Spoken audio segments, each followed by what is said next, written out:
জ্যৈষ্ঠের তাপদাহকে যেন কিছুটা রসালো করে তোলে মধুমাস। এক্ষেত্রে আমের পর বেশিরভাগ মানুষেরই পছন্দের ফল লিচু, একথা বলাই যায়। দিনাজপুরের বোম্বাই লিচুর বেশ সুনাম থাকলেও বারোভূঁইয়ার অন্যতম ইসাখার রাজধানী সোনারগাঁয়ের কদমি লিচু এখন কম যায় না। সোনারগাঁয়ের লিচু খাওয়ায় স্বাদ সব দিকে ভালো ইনশাল্লাহ। বাংলাদেশের মধ্যে সবার আগে সোনারগাঁও লিচু আসে, আবার শেষ হয় আগে। জনশ্রুতি আছে, শত বছরের বেশি সময় আগে সোনারগাঁয়ে জঙ্গলের মধ্যে প্রথম দুটি লিচুর গাছ দেখা গিয়েছিল। আর তা থেকেই গাবতলী এলাকায় এক সাধু একটি বাগান তৈরি করেন।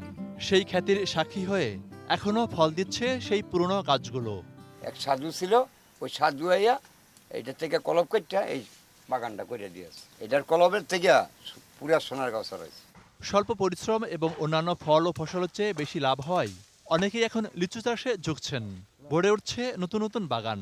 নিকটাত্মীয় তো বটেই, আশেপাশের মানুষ অনেকেই ঘুরতে যান সেখানে।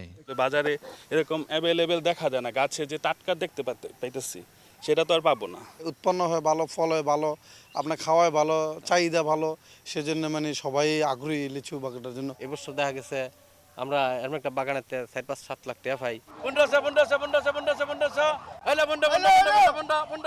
তবে এবছর প্রতিকূল আবহাওয়া এবং শিলাঝড়ের কারণে লিচুর উৎপাদন প্রায় অর্ধেক।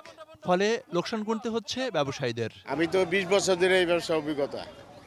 সোনারগাঁয়ের লিচু এবার হয় নাই, কম হয়েছে, সেই জন্য একটু দাম বেশি।